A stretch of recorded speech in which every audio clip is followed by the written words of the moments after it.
Hey everybody, welcome to another Connect and Protect. And I am your host, the Delo, and we're at the Market by Jennifer today, which is really cool because we have a nice little backdrop. And I am with my good friend, Melissa, Anaya. I love that. Actually, her nickname is Anaya. We have a lot of fun. We'll just say that. Melissa is the owner and the champion of Eat, Drink Creative Agency. So we're going to talk about marketing today in the Connect and Protect series. Welcome, Melissa. How are you? Thank you. I am doing great. So tell our audience a little bit about how Eat, Drink Creative Agency originated. Yeah. So my background was meta advertising. So I've been doing that for many, many years. Food was actually my background. I've always been in the service industry, some way or another, bar manager, bartender, and then got into the marketing side of it back in the day around 2015 and ended up creating a business out of it, combining something that I loved and was very passionate about with a skill. Yeah. Yeah. And so what was it that you were passionate about? Was it the food or the marketing? It was the food in the beginning. Every time I went to a new city, I was always trying to find the best restaurants. I would never settle for anything less. Yeah. We'd go to New York. I'd go on a 4-hour journey all the way to Brooklyn in order to get the best pizza. Same with here. I was always subscribing to like Phoenix magazine, the best of. Even before I was, a foodie, I was trying to find the best restaurants and all around the valley. And I'm born and raised here. So anything new that popped up, I was all about and supporting. So you know Arizona. Very well. Yeah. All too well. So let's talk, I want to clarify for the audience, for people listening, what a creative agency actually is, what brand strategy is. And you're not just sitting and posting things on social media. That's not what this is about. No. So give it some clarification on what it is that you're really doing. Yeah. So, we created the name Creative Agency, one, because of our content, but there's really another side, the main ingredient to everything, our brand strategy. And that's really going to come from my background. And that's the advertising side of Meta. If you have a little bit of background knowledge on what Meta really is, I love this word. I'll never get away from it. I tell everyone Meta is a pay to play platform. It was made for marketers. Yeah. It was made, yes, you guys, I always say people post about their grandma and their dogs, but really all you've been doing is just giving us little marketers more information about us so that we can target you in ads. Yeah. That's what it was really created for. Eventually, not at first. Right. We won't go back to the OG Zuckerberg days. Well, it was smart. He was collecting data this whole time. Yeah. And then all of a sudden, boom, we're going to unleash the marketing aspect module, which creates money and potential. Yeah. So when you look at old school marketing and advertising, because I got a degree in marketing at ASU for what that's worth, but you look at the old school marketing and it looks like nowadays it's Facebook, Instagram, TikTok, all these big social platforms that people are spending the money on because that's where the attention is. Whereas before, those didn't exist. So the attention was in the newspaper or it was on the radio ads or the TV ads. Would you say that there's been a shift? That is accurate. And one of the things that I do love about social media is, back in the day, it was really, the media companies that controlled our brands. And you had to have a big budget. Advertising back in the day was not, you had to have billboards, TV ads, radio ads, PR, all these things. And then social media came into the mix and it allowed for businesses to showcase the way they wanted the world to see it in their way. And I think that part of it is really beautiful, that it's their voice on their brand. That is cool. So we're sitting inside of one of your establishments and clients and people that you've been promoting. So tell me a little bit about the theory. You walk in, Jen's like, cool, I like you. This is awesome. Let's go. So what's the strategy to create engaging content for Jen to get more people either in her door or ordering her catering? Yeah, absolutely. So, Jen, Market by Jennifer, right at 36th Street and Indian School. Her main business is catering. The restaurant kind of came in second. And so when she brought us on, she was like, I want more people coming in. And so me looking at the restaurant, the concept, you can see the beauty of it, the chandelier. It is very female focused. The food is beautiful. It's a woman owned business. So we understand that the content is going to be more woman focused.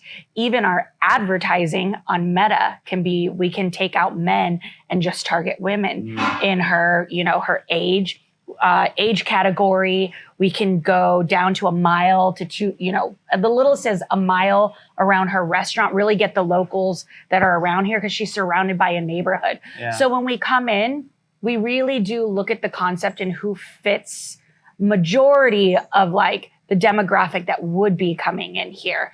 And then we start to create content based around that. So that's always been our strategy. Every restaurant has its own audience. Yeah. It's kind of crazy. Like people always ask us like, well, what if you have 2 taco restaurants? Both taco restaurants are never the same. Right. They just aren't. It's different owners with different concepts, different regions of Mexico. The content is different. The advertising's different. And that's what I love about it. That all of that makes a lot of sense. And so when you're creating, let's just say, video and images and all these sorts of things, like, can you name like a few of you don't necessarily have to name the names, but some of the campaigns that you're really proud of and some of the results that came in from doing certain things? Yeah, like for here, like she wanted to attack to-go charcuterie boards, and they're beautiful. So we literally put our models and had them pick them up and go sit in their car and, eat them in the car. And we targeted women and people were like, oh my God, they were like, we didn't know we can get these boards to go. Oh, that's cool. Or, just recently brunch, she wants to target brunch. So we brought in some, awesome models. We made it look really beautiful. I mean, it already does. Her food's beautiful. The place is beautiful. Yeah. But it's more about the way that we design the ad to be female forward. Yeah. And then we targeted all the females around here for brunch that want to have that, mimosa and, fresh, farm to table experience and, all those types of things. So you're very niche based and you listen to basically the voice of the customer slash the establishments, basically what they represent and who they are. So obviously like a brewery will be different than a taco shop, different than, Market by Gin. Yeah. All different, and there's some exceptions to that, just targeting in a neighborhood. Sure. It's not just, female focused. We will target, all ages, all, male, female, those types of things. But there's always going to be an audience that goes more towards what type of concept it is. For sure, for sure. And tell us a little bit about your team, like the people in the, the back of the house per se of what goes on. Yeah. Our team, a bunch of rock stars. We have Chelsea. She is the top food content creator here in Arizona. So she pretty much produces all of our mobile videos. So we do a little bit of mix with our clients. Yeah. We do a little bit of mobile and we do a little bit of pro. And then we have Diddy. He does all of our 4K stuff. He's a freaking rock star. Same huge influence on TikTok and Instagram. He just understands like the food game. And then the rest, we have an advertising side, which consists of me and another girl named Jackie. Michelle pretty much, leads the team and gets all of the calendars and the campaigns to the clients, syncs them all together. And then we have, just content writers. Yeah. So, I mean, and we just added on a whole nother side as of like Q1 of 2024, which is really exciting. We have Ryan and Nate leading a whole chat AI system. Wow. So, which is different from the Meta advertising side and content creation side that we've been doing. So this is a whole team. This isn't one, little lady behind a camera just taking food pictures. This is a major operation getting major results, which is great. So that being said, what would you say would be your ideal client? Yeah. So we've actually kind of just dialed that down this year on the social media, content creation, advertising side of it. And we are a fast casual, like we love the clients, the, Burrito Expresses of the world, the Taqueria Factories, Fruity Landias. We always say we create food porn. Yeah. We really do. That's been our word for so long. We like to disrupt people's phone with, fun, crazy food content. Yeah. And that's kind of our jam. You know, we have the pretty clients of the world. We have the Run and the Wolves and the Chico Malos where we create beautiful content. But our jam really is fast casual concepts on that side. And then with our new branch, we open the door back up to mom and pop restaurants, taco shops, sub shops, burrito shops. So it's exciting. Yeah. Isn't marketing great? Right?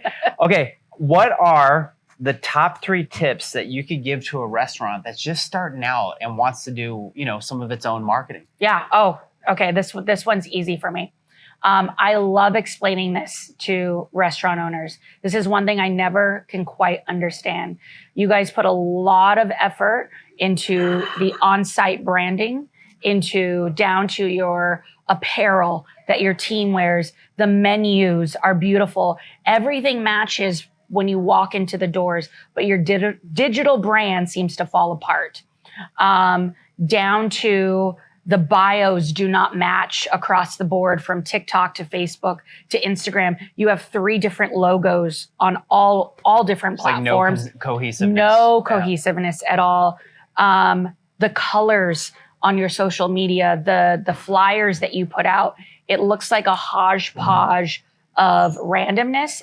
And you got to remember that when people aren't just walking and finding you anymore, they're finding you on social media through word of mouth. Yeah. So when they go to you, you want to showcase what you look like inside. You want to showcase a food item. You want to showcase a little bit of cocktail. People have to really imagine themselves how they'll be when they go dine at your concept. And it needs to be a mix. It needs to be clean images. Yeah. You know, fonts over photos and weird transitions is all too messy. We consume so much content on a daily basis that when someone goes to your Instagram, it should be clean, simple. They need to look at it and it needs to be easy on the eyes. They need to also be looking at it the way that when they walk into your restaurant, it needs to match that. There'd be no difference between your digital presence and walking inside. It sounds like they should just hire a marketing company to begin with, right? I mean, how much, based on what you see, how much do restaurants spend on their total overall budget for marketing? I mean, sometimes it gets kind of lost in the mix, doesn't it? Yeah, in restaurants, it's on the lower end. Yeah. Shockingly. I really think that there is this idea that if they just post on social media, that's marketing, and it's really not the way it works. Now, I'm not saying that, you know, something is better than nothing. Yeah. That's always the case. But it's still pay to play. It's still pay to play. So that was one tip. What are 2 more? 2 more. Let's go with, I always talk about this. Depending on what type of budget, right? There's different budgets that restaurants have. If you have no budget, 0 to no budget, find the creative in your concept. In your family, there's always one. Do some trade with food, do some gift cards, it'll probably be your lowest budgeting marketing you can do. You're running a restaurant, you shouldn't be on your social media. Right. You are an operator. You are not a digital company. So there's someone that you know, bound to know, that you can get it for super cheap. Have them do it. Middle of the road budget, find a creator. I can't tell you how many people do not hit up creators for small contracts to run their social media. Yeah. So that's a middle of the road. You have a little bit of budget to work with. Yep. Third budget, hire a marketing agency to run it for you. If you've got a really big budget, there's one more budget, hire someone internally, full time to handle everything.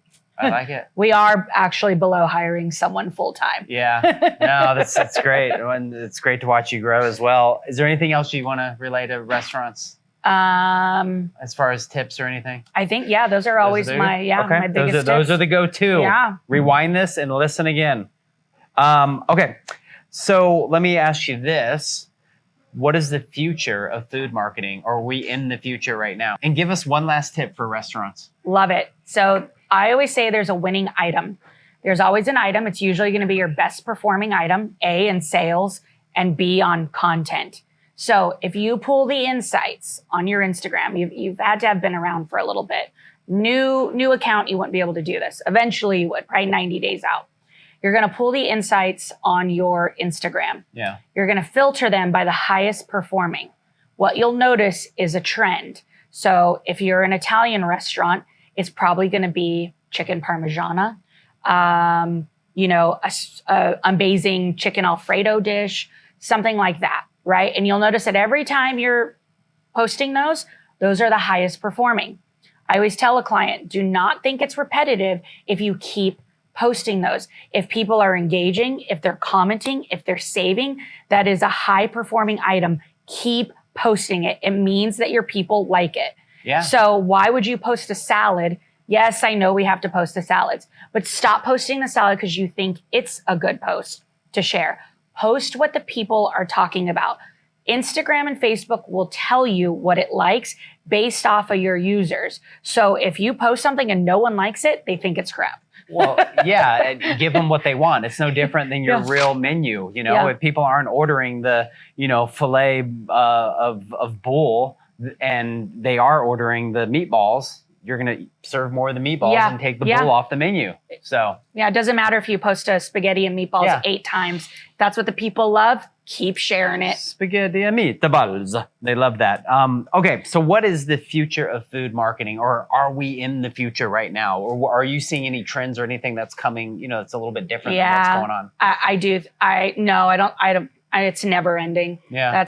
I actually think it's going to be more augmented reality, a little bit. I think that you'll eventually be able to plug in. Yep. You'll be able to physically see the item. So the way we capture our content will probably be dimensional versus just flat. Like eat with our brain? Well, you won't be able to eat it. You won't be able to smell it. But what if, before you went to a restaurant, you could plug in, swipe, actually see the item, walk into the restaurant, see if it's a good space for you on your date. Maybe you're proposing, you haven't been there, but you've heard it's great. You can do a full walkthrough and see the restaurant. So I do think that augmented reality is going to be happening, not just in the food space, but everywhere. You don't hear much about augmented reality. It's very, very smart of you. Usually I hear AI, which is kind of happening now. Yeah. Well, not kind of, it is. Yeah. Okay, what is your favorite food? Oh, that depends on the cuisine. Okay. So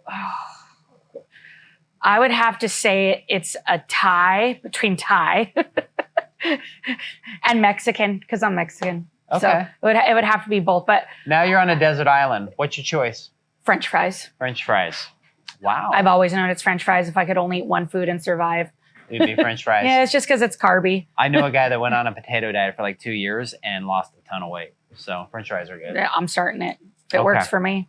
So before we close this out, what would you like people to know as far as being able to engage with you in order to become a customer? Where can they go? Yeah. What is the process of all that happening? You can go to our website, Eat Drink Creative Agency.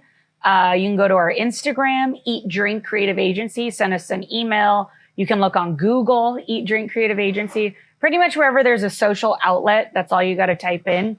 Everything's cohesive?